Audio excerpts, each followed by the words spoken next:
नमस्कार, स्वागत है वर्ल्ड दिस वीक के इस सेशन में। और आज हम फिर बातचीत कर रहे हैं वॉशिंगटन डीसी से सीधे।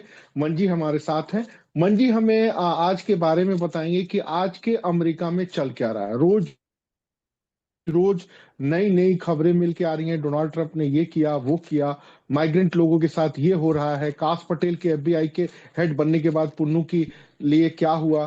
तो पूरे बौद्धिक जगत में अमेरिका को लेकर के एक खास खलबली मची है। तो मंजी, मेरा आग्रह होगा कि आप वॉशिंगटन में बैठे हैं, ट्रंप के नीतियों को करीब से देख रहे हैं, तो थोड़ा हम भारत के निवासियों के को बताएं आप कि जो अमेरिका में आखिर चल क्या रहा है, पहली बात। दूसरा, आखिर जो ये अमेरिका में हलचल चल रही है, उसका अमेरिकन मीडिया पर, यूरोप के मीडिया पर और वर्ल्ड के मीडिया पर किस तरह की खबरें आ रही हैं। जैसा कि हम सब जानते हैं कि आप भारत के भी अखबारों को ऊपर अपनी एक पैनी निगाह रखते हैं। तो सबसे पहले आप हमें ये बताइए कि अमेरिका में क्या चल रहा है अभी, और लोगों के मन में कैसे ट्रंप टटोले जा रहे हैं। खासकर लैटिन अमेरिका के सोशल साइट्स पर बाढ़ आई हुई है ट्रंप को लेकर के। तो थोड़ा सा आप इसके बारे में बताइए सर।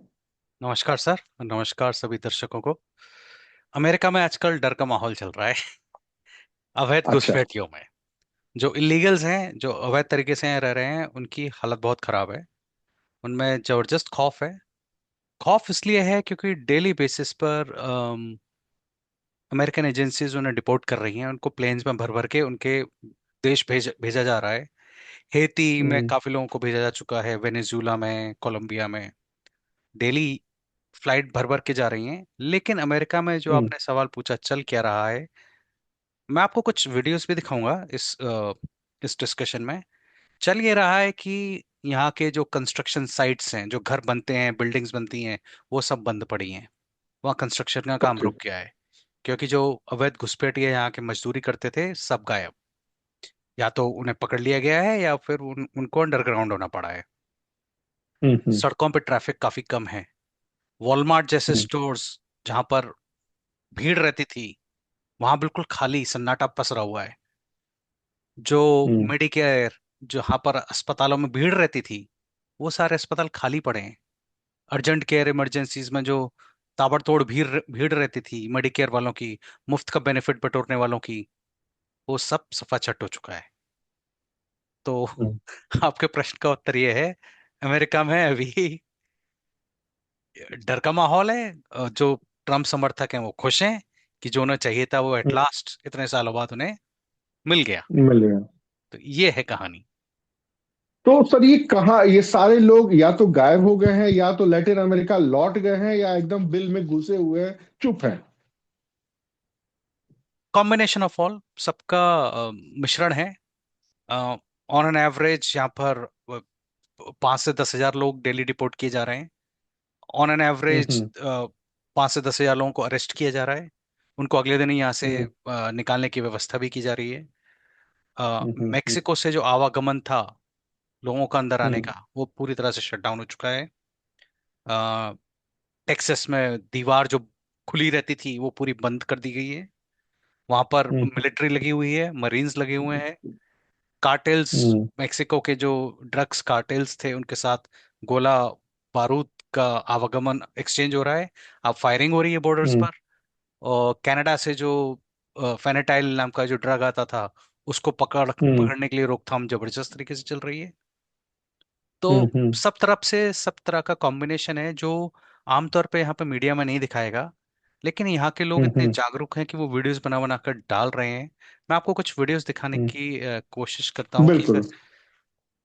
तो मैं अपनी स्क्रीन पर आपको कुछ सोशल साइट ट्विटर पे जो लोगों ने वीडियोस डाले हैं वो मैं आपको दिखाता हूँ। इससे आपको आइडिया लगेगा कि यहाँ पर क्या हो रहा है। सबसे जी। पहले देखिए, न्यूयॉर्क में। हम्म।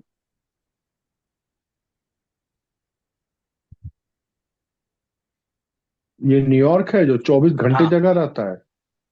ये कह रहा है कि न्यूयॉर्क के यहाँ पर अवैध हम्म। घुसपैठिए शराब बेचते थे, शराब पीते खड़े हम्म। रहते थे। बोलते हैं बिल्कुल साफ हो गया है यहाँ हम्म। से, ये सब जा हम्म। चुके हैं। तो ये हम्म। बंदा दिखा रहा है कि यहाँ से बूटलेगर्स वगैरह सब जा चुके हैं। इन सब जगहों पे मैं भी घुमा हुआ हूँ। रात में यहाँ पर हम निकल नहीं सकते थे, हमें एडवाइजरी मिलती थी कि यहाँ पर आप रात के 10 बजे के बाद जाइए मत, क्योंकि आपको जान को खतरा हो सकता है। अब देखिए, कोई भी सड़कों पे नहीं पड़ा हुआ है, कोई भी सड़क पे दारू पी के रहते थे लोग, कोई भी नहीं है ऐसा। ओके, ये भी सर सुनने में आया है कि पुलिस 24 घंटे घूम रही है और हाँ, सबसे सबकी आईडी मांग रही है, और जो आईडी नहीं दिखा रहा है उसको पकड़ के गाय भैंसों या कुत्तों की तरह वैन में डाल के जेल में डाल दे रही है। ये बिल्कुल क्या बिल्कुल। न्यूज सही है? हाँ बिल्कुल सही है। ये देखिए इसकी वीडियो में, पेंसिल्वेनिया में, ये एक लोकल बिजनेस है। ये हम्म। कह रहा है कि ये बिजनेस पूरी तरह से बंद हो चुका है, क्योंकि यहाँ सब काम करने वाले जो लोग थे अवैध थे। अब हम्म। कोई बचा ही नहीं यहाँ पर, कोई आना नहीं चाहता काम पर, तो बिजनेस पूरा शट कुछ डाउन है। आंक कुछ आंकड़े हैं सर कि अभी अमेरिका में इलीगल लोग कितने परसेंट है, खासकर लैटिन अमेरिका जो उनकी तरह देखने में है और बोलने में, कितने परसेंट लोग अमेरिका के नागरिकों में इलीगल हैं या कुछ अवैध लोग घुसपैठी हैं? अवैध घुसपैठिए देखिए, लोग कहते हैं 20 मिलियन अवैध घुसपैठिए हैं। ये एक आधिकारिक आंकड़ा है जो मुझे लगता है, मेरा तो सिंपल सा मानना है, कोई भी सरकार हो, चाहे भारत सरकार हो, चाहे अमेरिकन सरकार हो या कैनेडियन हो, वो जो भी आंकड़े देती है उसको डबल कर देना चाहिए, वही असली आंकड़ा होता है। बिल्कुल तो बिल्कुल। तो अगर वो कह रहे हैं 20 मिलियन है, तो ये मान के चलिए 40 मिलियन है। तो ये अमेरिका की जनसंख्या का कुल कितना प्रतिशत हुआ सर? ये समझ लीजिए आप, ऑलमोस्ट 10%। हाँ, बीबीसी का भी जो आंकड़ा आया था वो 5% था, लेकिन हम्म। जो अन्य लोगों ने कहा है वो बोला है 10 से 12% जनसंख्या इलीगल लोगों की है। खैर, 10। सर एक चीज और पूछना चाहता हूँ कि हम्म। अमेरिका जैसे शक्तिशाली देश ने या ट्रम्प जैसे मजबूत राष्ट्रपति ने ये काम कर दिखाया, अगर यही काम भारत सरकार बांग्लादेशियों के साथ करे तो यहाँ तो हाहाकार मच जाएगा। जैसे मैं दिल्ली के मुखर्जी नगर में रहता हूँ, जस्ट यहाँ पर जितने भी सफाई कर्मचारी हैं, कूड़ा उठाने वाले हैं या घरों में काम करने वाले हैं, वो 99% बांग्लादेशी हैं। लेकिन यहाँ पर कोई मजाल नहीं है कि कोई छू ले। दिल्ली में ही एक इलाका है, सुल्तानपुरी, जहांगीरपुरी, वो तो पूरा बांग्लादेशियों के कब्जे में है।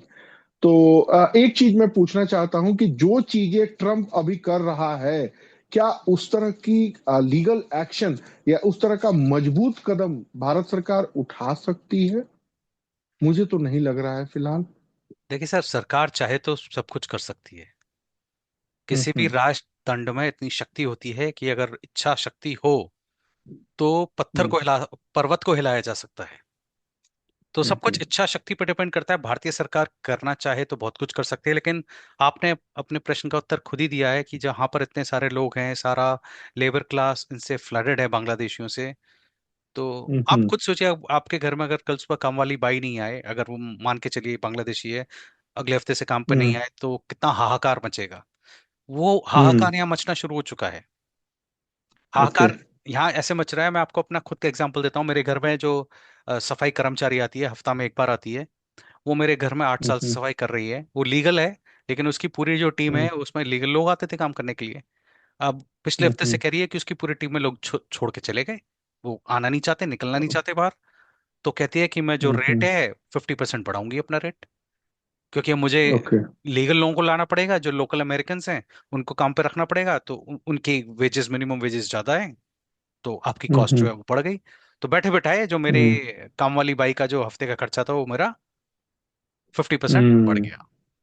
ठीक, यही स्थिति सर हम लोग की भी हो सकती है कि अगर यहाँ भी बांग्लादेशियों को हटा दिया जाए तो जितने ये सफाई कर्मचारी हैं, कूड़ा उठाने वाले हैं, या जो भी जो एक निम्न स्तरीय कार्य है वो यही करते हैं, अगर वो हट गया तो दिल्ली तो ऐसे ही बज बजा के महकने लगेगा। खैर, इस बात की चर्चा हम लोग फिर करेंगे। सर मेरा दूसरा प्रश्न है कि ट्रम्प ने जो अमेरिकन फॉरेन मिनिस्ट्री के तरफ से दुनिया के कई देशों को जो फंड देते थे, उस फंड को उन्होंने 90 दिन के लिए रोका है, इसराइल और इजिप्ट को छोड़ करके।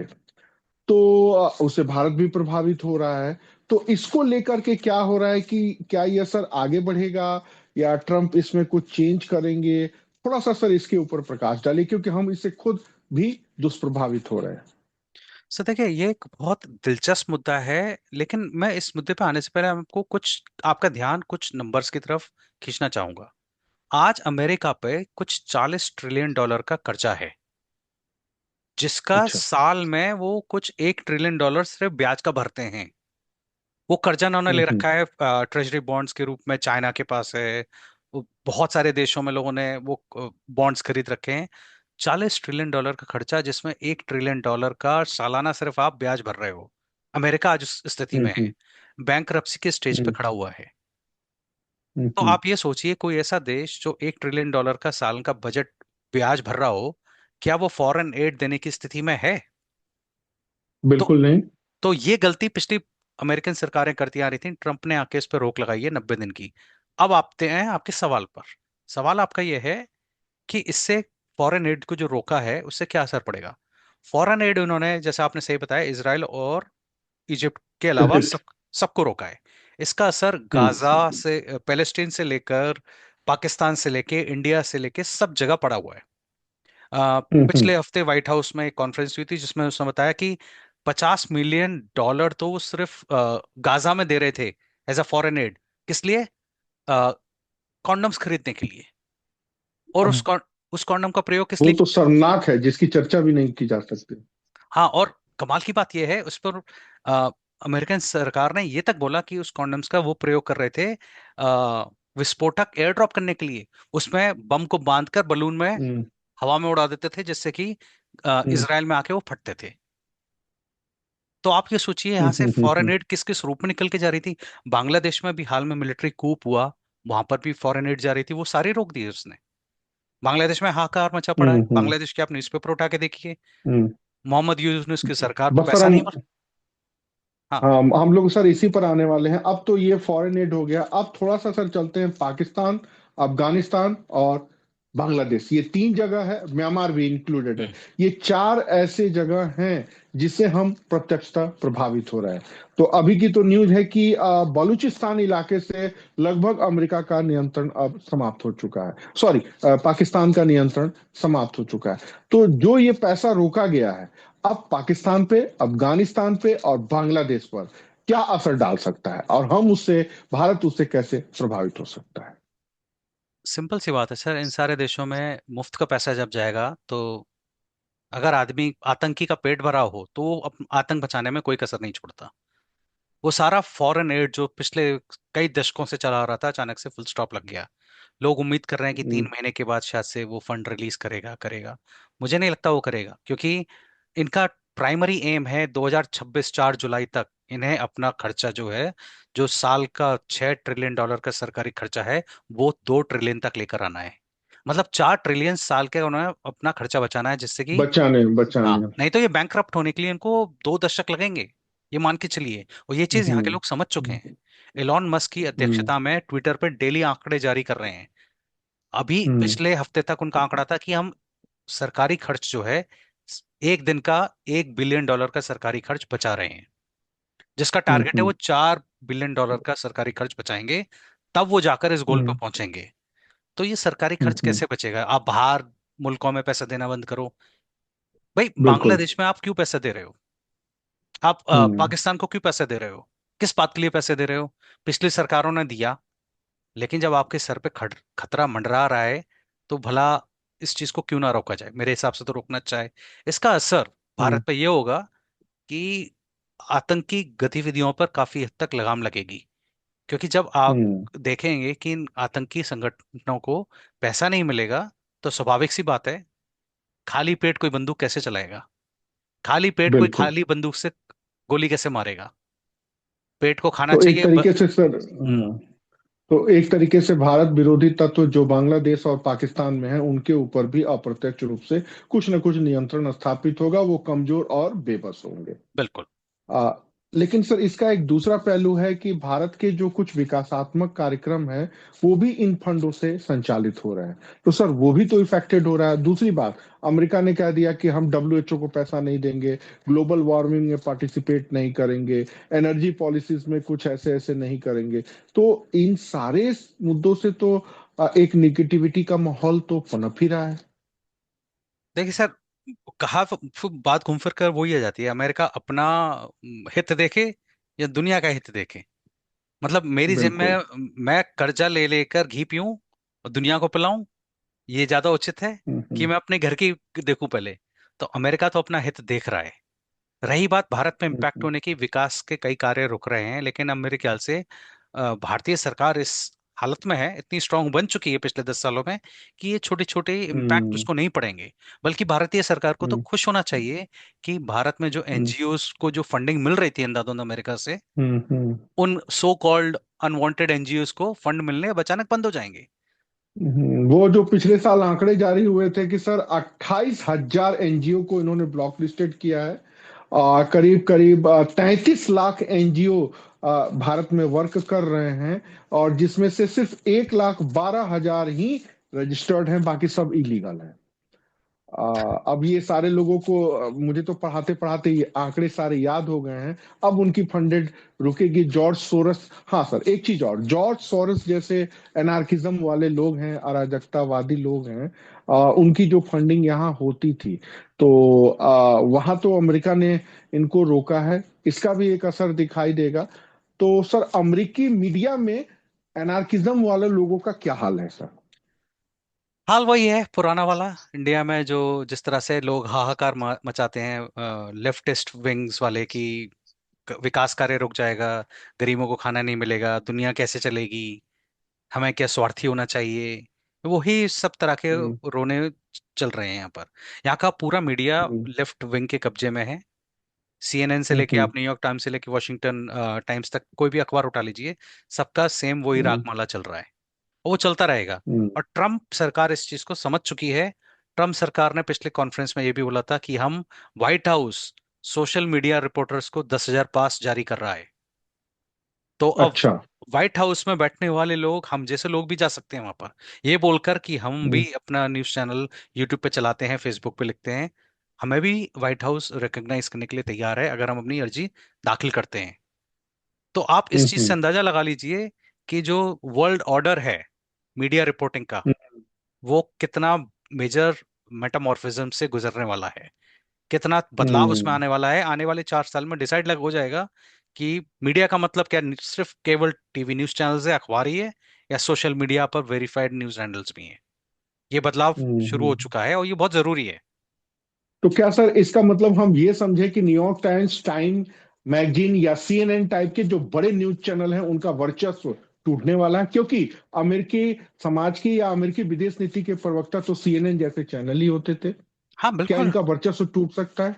बिल्कुल टूट सकता है। और यही यही ट्रम्प की कोशिश है। ट्रम्प की जीत सिर्फ इसी मुद्दे पे थी कि उसने इन लेफ्ट मीडिया हाउसेस को पूरी तरह से कंट्रोल किया था। कंट्रोल कैसे किया था? सिर्फ ट्विटर और एक्स को उन्होंने अपने कब्जे में लिया। उनके पास सिर्फ एक हम्म, ही मीडियम था, ट्विटर पर अपनी खबरें चलाना, ट्विटर पे अपने एजेंडा पब्लिश करना, ट्विटर पर अपने चुनावी मुद्दों को घोषित करना। ना सीएनएन ने, ना न्यूयॉर्क टाइम्स ने, इन्होंने किसी ने भी उसको कवरेज नहीं दी थी। वो फिर भी चुनाव जीता। हम्म। तो आप इस चीज से अंदाजा लगा लीजिए कि पिछले चुनाव में मेन मीडिया की कितना रोल था वर्सेस सोशल मीडिया का कितना रोल था।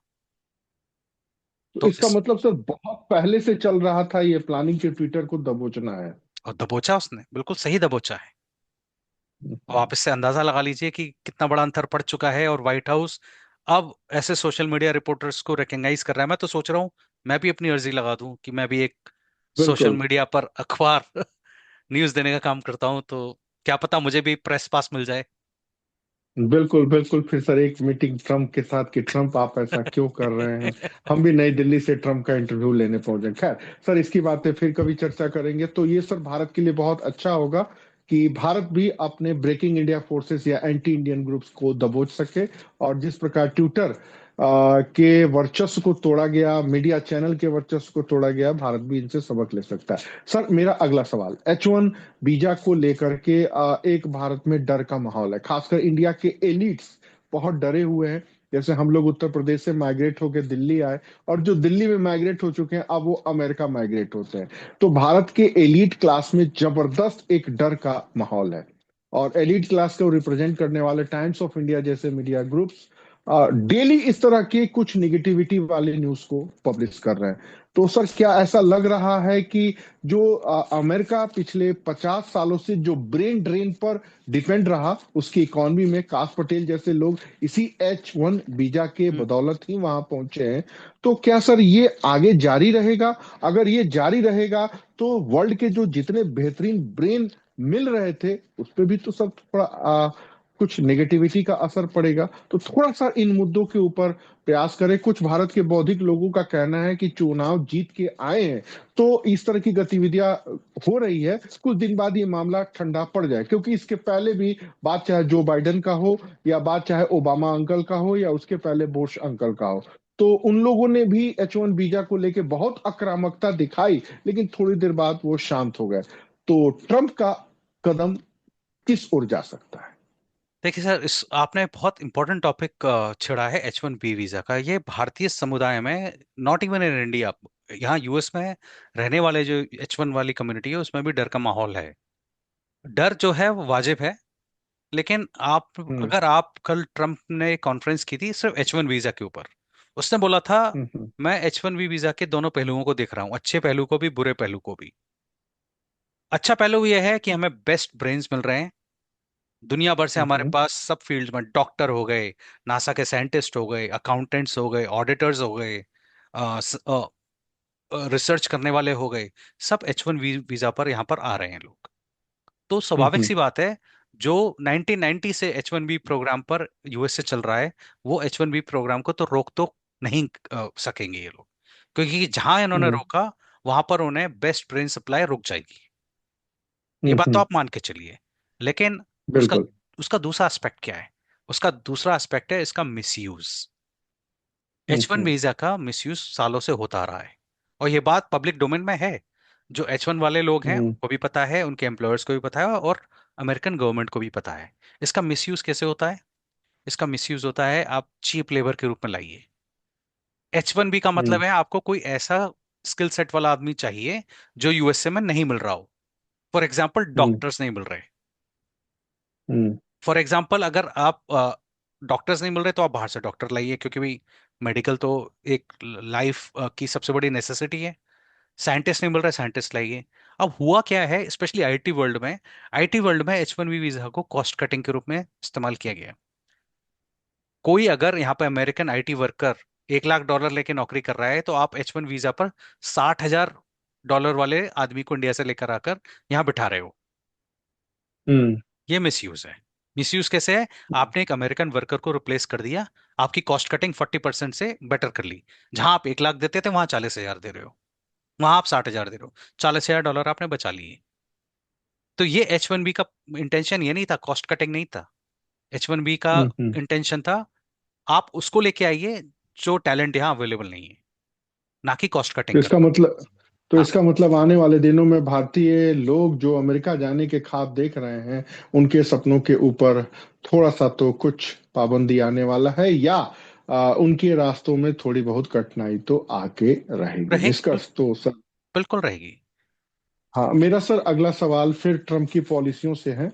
ब्रिक्स देशों के ऊपर उन्होंने एक चेतावनी जारी की है कि अगर डॉलर को इंटरनेशनल करेंसी के रूप में छेड़छाड़ करने का कोई भी निर्णय लिया गया तो हम इसके ऊपर हमला समझेंगे या फिर बहुत आक्रामक होंगे। हालांकि ब्रिक्स ने अभी कुछ कहा नहीं है, लेकिन उम्मीद यही की जा रही है कि ब्रिक्स, जो कि अब चीन का एक फॉरेन मिनिस्ट्रियों का एक बैठक हो गया है, करेंसी वार क्या पनप सकता है? डी डी डॉलराइजेशन का मुद्दा काफी सालों से चल रहा था। पिछली अमेरिकन हम्म। सरकार ने इस मुद्दे पर इतना ध्यान नहीं दिया था, स्पेशली जब रशिया और यूक्रेन का युद्ध शुरू हुआ था और इंडिया ने रूबल वर्सेस रुपीस में ट्रेड शुरू किया था। तो यूएस गवर्नमेंट का उस टाइम जो रुख था, आक्रामक नहीं था, लेकिन वो रुख अब आक्रामक हो चुका है। ट्रम्प ने साफ बोला है हम्म। ब्रिक्स देशों को, अगर आप डी डॉलराइजेशन करेंगे, अगर आप अपना लेन हम्म। देन डॉलर्स में नहीं करेंगे, तो हम आपके प्रोडक्ट्स पर टैरिफ लगाएंगे। ये तो स्टैंडर्ड हम्म। धमकी है अमेरिका की। हम्म। मतलब आप यूएसए में जो भी अपने गुड्स बेचने आएंगे, उस पर 25% हम टैरिफ बढ़ा देंगे। हम्म। तो ऑब्वियसली आपका जो प्रोडक्ट है अमेरिका में महंगा हो जाएगा, महंगा हो जाएगा तो लोग कम हम्म। खरीदेंगे। तो आप या तो हम्म। हमारे डॉलर हम्म। को यूज करते रहिए टैरिफ से बचने हम्म। के लिए, अगर आप डॉलर यूज नहीं करोगे तो टैरिफ लगेगा। तो ये तो अमेरिका हम्म। के पास एडवांटेज है। एडवांटेज हम्म। इसलिए है क्योंकि उसके पास दोनों हाथों में लड्डू, एक हाथ में डॉलर है और दूसरे हाथ में टैरिफ है। टैरिफ किस ऊपर है कि हम्म। आप अपना प्रोडक्ट अगर हमारे देश में बेचना चाहते हो तो डॉलर को यूज करते रहो, बेचते रहो सामान। हम्म। और जहां आपने इस चीज सर। को, हाँ बोलिए कि, बोलिए बोलिए सर। और जहां आपने डॉलर को रिकॉग्नाइज नहीं किया, कोई और करेंसी को आप अपने ट्रेड में लेकर आएंगे, करेंसी चेंज करेंगे, डी डॉलराइजेशन करेंगे, तो जो आप प्रोडक्ट हमारे देश में लाना चाहते हो उस पर हम टैरिफ लगाएंगे। सिंपल सी हम्म। बात है। हम्म। हम्म। ठीक है, तो मतलब ये लड़ाई डॉलर का ऑप्शन खोजना या डी डॉलराइजेशन का मुद्दा आगे भी यूं ही चलता रहेगा, चलता या रहेगा। करेंसी वार का इशू चलता रहेगा। कुछ अन्य और चीजें जो सर अमेरिका में घटने की संभावना है, क्योंकि देर सवेर उसका प्रभाव यूरोप पर और यूरोप से फिर भारत जैसे देशों पर भी आएगा। अभी आपको क्या लग रहा है कि अगले 2025 के दिसंबर तक अमेरिका कैसे कैसे बदल सकता है? देखिए सर, कल से लेके आज तक एक लेटेस्ट अपडेट ये है कि मेक्सिको और कनाडा पे 25% टैरिफ लगाया जा चुका है। हम ये मान के जी। चल रहे हैं कि अगले हफ्ते से यहाँ पर जो फ्रेश प्रोड्यूस है, फल वगैरह हैं, केले, बनाना, केले, सेब, अवोकाडोज, और जितने भी फ्रेश प्रोड्यूस हैं, सब्जियां वगैरह, वो महंगी होनी शुरू हो जाएंगी, क्योंकि ये सारी ओके। चीजें जो है मेक्सिको से अधिकतम आती हैं। हम्म। तो हम तैयार हैं कि यहाँ पर 25% इन्फ्लेशन और बढ़ने वाला है। कोविड के टाइम पे इन्फ्लेशन जबरदस्त तरीके से बढ़ चुका था यहाँ पर, और बढ़ेगा, ये हम्म। चीजें महंगी होंगी होंगी। कनाडा से हम्म। हमको मिलता है तेल, अमेरिका को लंबर, लकड़ी, तो फर्नीचर महंगा हम्म। होगा। अ, जितनी भी लकड़ी की आइटम्स हैं, घर की कॉस्ट बढ़ जाएगी, क्योंकि यहाँ तो घरों में लकड़ी इस्तेमाल होती है और सारा जो लंबर है वो कनाडा से आ रहा है। तो क्या इसे अमेरिका के लोगों के अंदर ट्रम्प के प्रति विरोध का या रोष का भाव नहीं पन गया? यहाँ तो प्याज पे सरकार गिर जाती है। तो ये- आपने बिल्कुल मजेदार बात कही है, लेकिन भारत और अमेरिका में ये बहुत बड़ा अंतर है। भारत में प्याज पे सरकार गिर सकती है, अमेरिका में भी गिर जाती, लेकिन यहाँ के लोग, स्पेशली जो ट्रम्प समर्थक हैं, वो ये समझ चुके हैं कि ये ट्रेड वॉर लंबी चलेगी, हमें महंगाई के लिए तैयार रहना है, और इसका काट ट्रम्प निकाल चुका है। ट्रम्प सरकार का ये कहना है कि हम यहाँ इनकम टैक्स ही खत्म कर देते हैं। हाँ, अब हम उसी मुद्दे पर आने वाले थे हाँ, कि क्या सर इस ट्रेड वॉर से जो कॉस्ट ऑफ लाइफ बढ़ने वाला है, या इन्फ्लेशन का जो रेशियो बढ़ेगा, क्या उसी को पैरेलल करने के लिए इन्होंने मीडियम क्लास अमेरिकन को झुनझुना या लॉलीपॉप दिखाया है कि खत्म कर देंगे हम तुम्हारा इनकम टैक्स? कर कुछ सकते ऐसा हैं। है? हाँ बिल्कुल है। इसकी गॉसिप यहाँ की मीडिया में खूब है हम्म। कि हम यहाँ पर जो इनकम टैक्स है वो समाप्त कर देंगे, और जब अगर इनकम टैक्स हम समाप्त कर देंगे तो फिर स्वाभाविक सी बात है, सिर्फ सेल्स टैक्स रहेगा। सेल्स टैक्स आज की डेट में यहाँ पे 7% है, उसको बढ़ा के हम्म। बात कर रहे हैं कि हम 23% कर देंगे, और बाहर के जो टैरिफ हम बढ़ा रहे हैं और सेल्स टैक्स से हमारा पूर्ति पड़ जाएगी। हमें जो रेवेन्यू चाहिए इन दो मोड हम्म। से मिल जाएगा, तो हम आपको इनकम टैक्स की हमें आवश्यकता ही नहीं है। तो तो क्या सर भारत में भी इनकम टैक्स खत्म किया जा सकता है? निर्मला ताई जी को सोचना चाहिए इसके ऊपर, उन्होंने या कल मोदी सरकार को इसमें कल किया सोचना? ना, 12 लाख तक फ्री कर दिया सब कुछ। अब यहाँ तो ये माहौल है, पहले होता था कि कुछ किया नहीं, अब हो रहा है 12 लाख कर दिया, तो क्या लोगों की इनकम 12 लाख कहाँ से लेके आए? तो भारत की मीडिया भी थोड़ी अजीब है, पहले आरोप लगाती है कि कुछ नहीं कर रहे हैं, कुछ नहीं कर रहे हैं, फिर कुछ कर देते हैं तो फिर कोई और पर, खैर इसकी चर्चा फिर कभी। सर मेरा अगला मुद्दा होगा कि भारत के कौन कौन से ऐसे सेक्टर हैं जहां पर ट्रम्प टैरिफ लगा सकते हैं और भारत का निर्यात मुश्किल हो सकता है? मैं इस पर ज्यादा प्रकाश नहीं डालने की स्थिति में हूँ, क्योंकि मेरा ज्ञान कमोडिटीज पे उतना नहीं है। मेरा ध्यान मेनली H1B पर ही था, क्योंकि इंडिया की तरफ से तो मैन पावर ही सबसे बड़ी कमोडिटी है। इंडिया से काफी हम्म। प्रोडक्ट्स भी आते हैं, no doubt about it. Hmm. Fragrances से जुड़े और खेती बाड़ी से जुड़े भी कई सारे आइटम्स आते हैं। टैरिफ हम्म। लगाएगा, लेकिन मेरे ख्याल से इसके terms and conditions Indian government से तो फिर भी बहुत बेहतर स्थिति में है, एज कम्पेयर टू कनाडा हम्म। और मेक्सिको। बिल्कुल, तो हमारे लिए कुछ अपॉर्चुनिटी भी बन सकती है बिल्कुल। कि हम अपने खाने पीने का सामान, क्योंकि मुझे लग रहा है जब जब विपत्ति आई है अमेरिका पे और ब्रिटेन पे, हम्म। तो यहाँ पर ब्रिटानिया जैसे बिस्किटों का निर्माण हुआ है सेकेंड वर्ल्ड वॉर के टाइम पीरियड में बिल्कुल या फर्स्ट वर्ल्ड वॉर के टाइम पीरियड में। तो हमारे लिए कुछ अच्छी और नई अपॉर्चुनिटी भी बन सकती बन है। सकती है। सर एक चीज और भी मैं पूछना चाहूंगा, ट्रम्प का इरादा रूस और यूक्रेन वॉर को लेके क्या है, पहली बात। दूसरा, पुतिन के प्रति उनका अप्रोच क्या है। तीसरा, ये जो फंडिंग रोकी गई है, क्या इसके आड़ में कहीं ना कहीं यूरोप के देशों के ऊपर प्रेशर डाल के नाटो में सारा चीज ले लेना, युद्ध रुकवाने का है। और इस पूरे रूस और यूक्रेन के युद्ध के मुद्दे या शांति व्यवस्था को लेकर ट्रम्प का नजरिया क्या है। नजरिया उसका पहले से पुराना बड़ा सिंपल स्ट्रेट फॉरवर्ड था कि यूक्रेन को हम मदद उतनी ही देंगे जितनी हम दे सकें। अभी तो वो भी मदद रोक दी है उन्होंने। ना वो पैसे से हाँ, मदद कर रहे हैं, ना अम्यूनेशन से मदद कर रहे हैं। हथियार से। हथियार से तो स्वाभाविक सी बात है, वो यूक्रेन की आधी कमर तो वहीं टूट जानी है। सवाल हम्म। आता है फिर नाटो पे इसका क्या असर पड़ेगा। ये तो एडवांटेज हो जाएगी रशिया के लिए। हम्म। लेकिन ये इतने बड़े अमेरिकन, इतने बड़े अहमक बेवकूफ नहीं है कि रशियंस को ये एडवांटेज सीधे सीधे लेने देंगे। तो आने वाले समय में हम्म। इसका भी कोई ना कोई तोड़ निकलेगा। क्या तोड़ निकलेगा उस पर अभी कुछ कह पाना मुश्किल है। लेकिन हम्म। अभी तो सिर्फ वेट एंड वॉच वाली टाइम चल रहा है। वैसे भी यूक्रेन के पास हम्म। फॉरेन एड यूएसए से काफी पहुंच चुकी है। जो हम्म। बाइडेन ने जाते जाते उनको खूब भरपूर इतना दे दिया था कि वो कुछ महीने और ये लड़ाई लड़ सकते हैं। ये नूरा कुश्ती कुछ दिन और चल सकती है। तो ये नूरा हम्म। कुश्ती देखते हैं कब तक चलती है। आने वाला हम्म। समय ही बताएगा कि 3 महीने में और ऊंट किस तरफ करवट लेता है। हम्म। अब एक चीज सर, और खासकर मिडिल ईस्ट की पॉलिटिक्स, ईरान का एटॉमिक प्रोग्राम या सऊदी अरबिया, ये ट्रम्प वही हैं जिन्होंने सऊदी अरबिया में खुलेआम बैठ करके वर्ल्ड के 50 मुस्लिम देशों के सामने खुलेआम इस्लामिक टेररिस्ट जैसे शब्दों का प्रयोग किया। मेरे पास डेट भी लिखा होगा। तो ट्रम्प की मिडिल ईस्ट पॉलिसी या अमेरिका के मिडिल ईस्ट पॉलिसी किस रूख लेगी। ईरान का एटॉमिक प्रोग्राम जो जो बाइडेन के सॉफ्टनेस के चलते फिर से एक्टिव हो गया था, वो किस कदर करवट ले सकता है। कुल मिला के मध्य एशिया की जो उलझी हुई राजनीति है, उसमें क्या ट्विस्ट आने की संभावना है। देखिए, ईरान के प्रति तो उनकी जो पुरानी पॉलिसी थी अग्रेसिवनेस की, वो वापस आएगी। जो जो ओके। बाइडेन की सॉफ्ट पॉलिसी थी वो हट जाएगी, ये बात तो अब इसके असर दिखने लगे हैं। सऊदी अरेबिया से हम्म। यूएसए के रिलेशंस अच्छे रहे हैं, हमेशा से अच्छे रहे हैं। इनफैक्ट हम्म। सऊदी अरेबिया के प्रिंस सलमान से तो उसने अपील भी की ट्रम्प ने कि आप इतने बिलियन डॉलर्स का इन्वेस्टमेंट आप यूएसए में कीजिए। और उस मुद्दे पे काम भी चल रहा है। उस मुद्दे पर सऊदी अरेबिया इन्वेस्ट करने को तैयार भी है। इसके कई सारे हम्म। पहलू हैं। पहलू ये भी है कि यूएसए उनको काफी अलग अलग रूप से में मदद देता है, सिक्योरिटी से लेकर ऑयल ड्रिलिंग में उनको पूरी मदद देना। जो सऊदी अरब के टॉप क्लास बच्चे हैं सब यूएस में ही पढ़ के वापस जाते हैं सऊदी अरब में नौकरी हम्म। करने के लिए।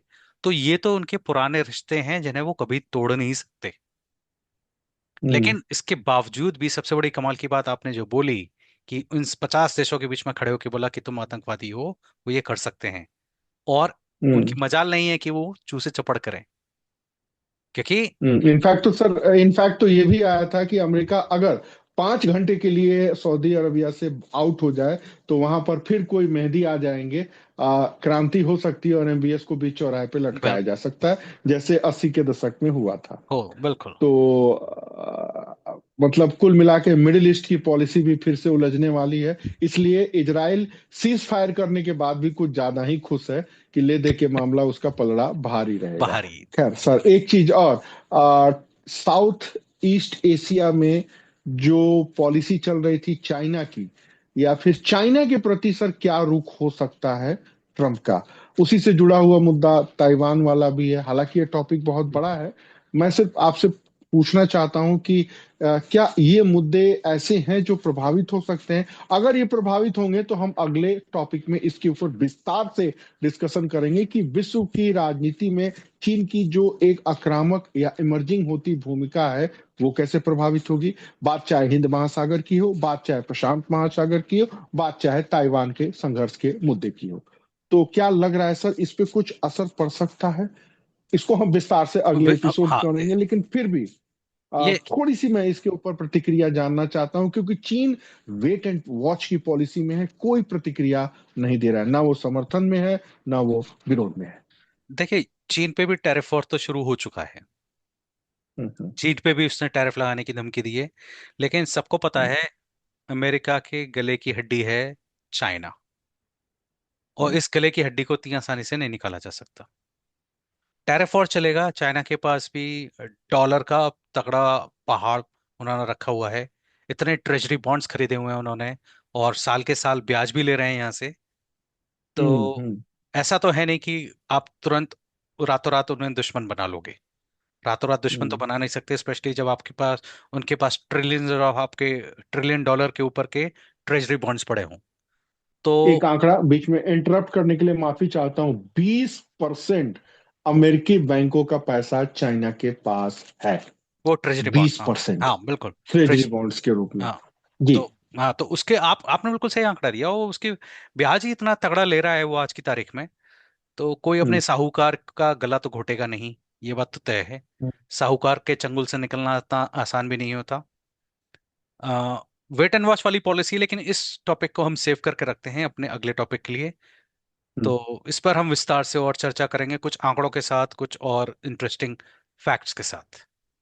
एक और मुद्दा सर, कि अब भारत ट्रंप से कैसे प्रभावित हो सकता है, भारत ट्रंप से क्या सीख सकता है, और भारत को ट्रंप की नीतियों से क्या क्या सीखने की अपेक्षा रखनी चाहिए।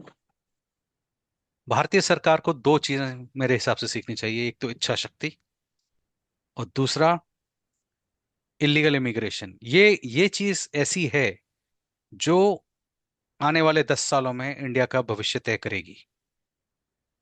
अमेरिकन सरकार इस चीज को समझ चुकी है, यूरोपियन देश इस चीज को समझ रहे हैं। हम्म। यूरोपियन कंट्रीज में, स्पेशली यूके में, और जितने भी छोटे छोटे यूरोपियन देश हैं, उनको समझ में आ चुकी है, अगर हमने अपने इलीगल इमिग्रेशन को कंट्रोल नहीं किया, तो हमारे जो रिसोर्सेज हैं, हमारे अस्पताल हैं, medical system, education system, social security benefits, सब मुंह के बल आके गिर रहे हैं। और वो सब इसलिए गिर रहे हैं हम्म। क्योंकि उनके देशों में ऐसे इलीगल इमिग्रेंट्स बैठे हैं जो उन्हें जोंक बन के खा रहे हैं, जोंक बन के चूस रहे हैं। भारत में भी कुछ ऐसा ही हो रहा है। बिल्कुल। तो बिल्कुल। इस इनफैक्ट तो सर अभी दिल्ली में तो चुनाव भी हो रहा है, लेकिन कहीं भी इलीगल बांग्लादेशियों की चर्चा नहीं है। दिल्ली में लगभग 22 से 25% पॉपुलेशन बांग्लादेशी माइग्रेंटों का है, लेकिन बात चाहे कांग्रेस की हो, बात चाहे बीजेपी की हो, आम आदमी पार्टी की, तो बात ही नहीं कर सकते। इस चुनाव में कोई भी अवैध बांग्लादेशी बसाव या रोहिंग्या समुदाय को लेकर के उतनी आक्रामकता नहीं दिख रही। इनफैक्ट बीजेपी ने तो अपना सीएम कैंडिडेट भी नहीं घोषित किया। तो मुझे तो नहीं लग रहा है कि जो 5 करोड़ इलीगल माइग्रेंट भारत में रह रहे हैं, मैं बार बार आंकड़े बता रहा हूं, 5 करोड़, 5 करोड़, 5 करोड़, इसमें आपका चर्सी नवाजुद्दीन सिद्दीकी जैसे अभिनेता भी हैं, उनके ऊपर कुछ आक्रामकता होगी, और भारत सरकार डोनाल्ड ट्रंप की तरह इतनी मजबूती से